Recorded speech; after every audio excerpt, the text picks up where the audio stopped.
আপনি চাইলেন আর কালকে পুলিশ ঘুষ খাওয়া বন্ধ করে দেবে, এটা মনে করার কোনো কারণ নাই।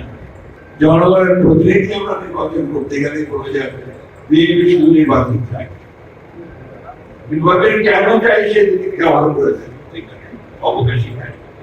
আমাদের সাধারণ মানুষ তো বোঝেই না যা আনুপাতিক আনন্দ নির্বাচন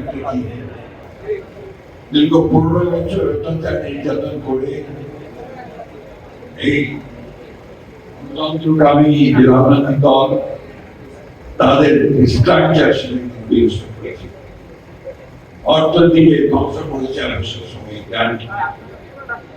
এখন যেটা প্রয়োজন, বর্তমান যে অন্তর্বর্তীকালীন সরকার ডক্টর ইউনূসের নেতৃত্বে কাজ করছে, একটা সংস্কারের মধ্য দিয়ে আমরা গণতন্ত্রে ফিরে যাওয়া, এই বিষয়টি প্রধান বিষয়।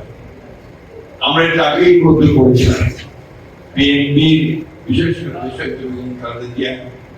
তিনি উপলব্ধি করেছিলেন যে বর্তমান যে রাষ্ট্র কাঠামো এর মধ্যে দেশের সামনে এগিয়ে নিয়ে যাওয়া যত কঠিন, যে কারণে তিনি 2016 সালে ভিশন 2030 এই একটা তার দৃষ্টিভঙ্গি তুলে ধরেছিলেন যে আমরা এইভাবে রাষ্ট্রের পরিবর্তন করতে পারি। তার মধ্যে এখন যে বিষয়গুলো নিয়ে কথা হচ্ছে, আমরা প্রতিদিন টেলিভিশনে দর্শক শুনছি, সংস্কার নিয়ে কথা হচ্ছে, প্রত্যেকটা বিষয়ে এই যে আপনার উচ্চকক্ষের পার্লামেন্ট, বিচার বিভাগের স্বাধীনতা, প্রশাসনের সংস্কার সব মিলিয়ে কিন্তু এই হয়েছে।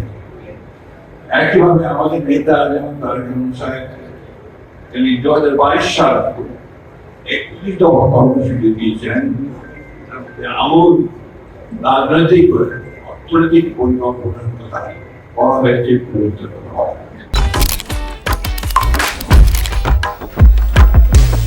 AutoPay on, hassle's gone. Sign up for PataPay. PataPay, your universe, your way.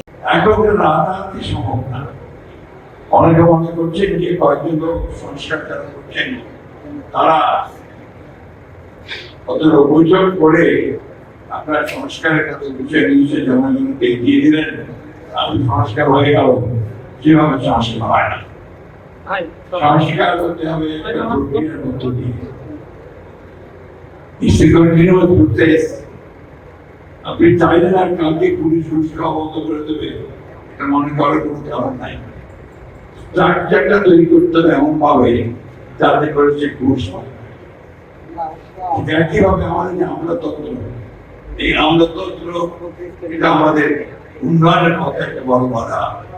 Negative growth আছে, নেগেটিভ প্রকৃতিকে পজিটিভ প্রকৃতি করতে হবে।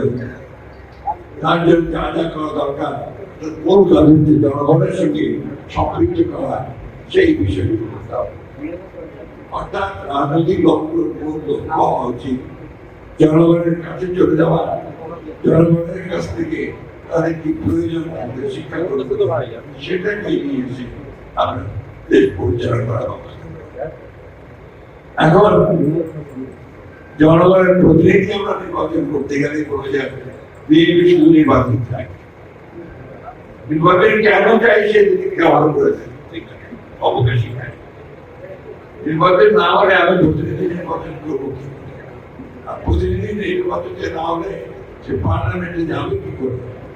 পার্লামেন্টে না গেলে জনগণের শাসনটা প্রতিষ্ঠিত হবে করতে গেলে কয়েকজন ব্যক্তিকে দেশ বিদেশ থেকে ভাড়া করে নিয়ে এসে কি দেশ চালানো যায়? যায়। এই যে সহজ সরল কথা, এই সহজ সরল কথা আমাদেরকে উপলব্ধি করতে হবে। বাংলাদেশে একটা জমা কিছুই ঘটা, কিছু কিছু লোক, কিছু কিছু রাজনৈতিক দল তারা বিভিন্ন রকম শুরু করেছে, এবং যে সেগুলোর সঙ্গে বাংলাদেশের কোন সম্পর্ক নেই। যেমন আপনারা দেখুন, খুব জোর করে বলছে, জোর গলায় বলছে যে প্রপোর্শনাল ইলেকশন, আনুপাতিক হারে যে আমাদের সাধারণত বোঝেই না যা আনুপাতিক নির্বাচন তারা জানে যে একজন ক্যান্ডিডেট দেবে পার্টি যে ক্যান্ডিডেটের যে মার্কাই অথবা ভোলা পাতা যাই সেখানে গিয়ে সে ভোট দেবে ভোট দিয়ে সে নির্বাচন